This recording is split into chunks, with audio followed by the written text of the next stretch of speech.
Hello viewers, আসসালামু আলাইকুম। আজ শেয়ার করব কাস্টার্ড পাউডার তৈরির রেসিপি।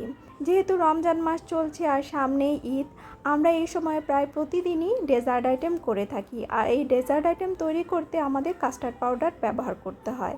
তাই আজ শেয়ার করব মাত্র 2 মিনিটে ঘরে থাকা উপকরণ দিয়ে কিভাবে ঝটপট কাস্টার্ড পাউডার তৈরি করে নেবেন।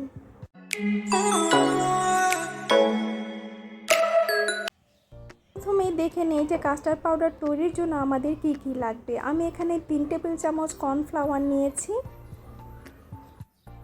আরও লাগবে 2 টেবিল চামচ পরিমাণ গুঁড়ো দুধ, হাফ কাপ পরিমাণ চিনি। আপনারা এখানে চিনির পরিবর্তে আইসিং সুগারটাও ব্যবহার করতে পারবেন।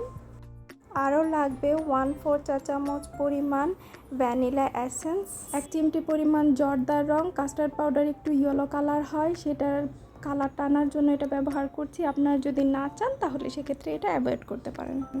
একটা ব্লেন্ডারে জার নিয়ে নিয়েছি, যে জারে আমরা শুকনো জিনিস গুঁড়ো করি সেই জারটা নিয়েছি। এখন এই যে হাফ কাপ চিনি নিয়েছিলাম সেই হাফ কাপ চিনি দিয়ে দিলাম। চিনিটাকে এখন ব্লেন্ডারে গুঁড়ো করে নেব। প্রায় 1 মিনিটের মতো চিনিটাকে খুব ভালো করে ব্লেন্ডারে গুঁড়ো করে নিতে হবে। 1 মিনিট পর জারটা খুলে আমি চেক করে দেখছি চিনিগুলো ভালো করে ব্লেন্ড হয়েছে কিনা। যদি দানা দানা ভাব না থাকে তাহলে বুঝবেন যে এটা খুব ভালো করে ব্লেন্ড হয়ে গিয়েছে। এই পর্যায়ে এসে অ্যাড করে দিতে হবে 3 টেবিল চামচ পরিমাণ কর্নফ্লাওয়ার ও 2 টেবিল চামচ পরিমাণ গুঁড়ো দুধ।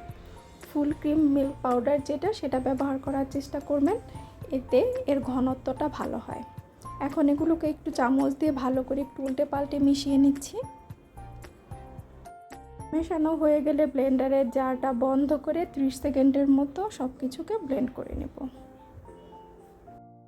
30 সেকেন্ড পর এর মধ্যে অ্যাড করে দিতে হবে 1/4 চা চামচ ভ্যানিলা এসেন্স ও 1 চিমটি পরিমাণ ফুড কালার। এখন সব কিছুকে 30 সেকেন্ডের মতো খুব ভালো করে ব্লেন্ড করে নেব। সব কিছু ব্লেন্ড করা হয়ে গিয়েছে।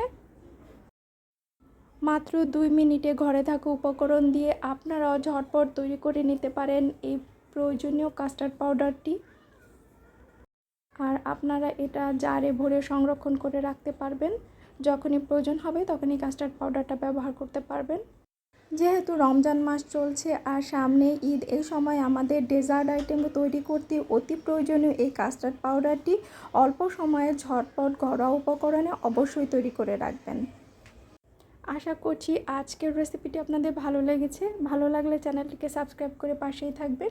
ভিডিওটিতে লাইক দিবেন, কমেন্ট করবেন, শেয়ার করবেন। আজ এই পর্যন্তই।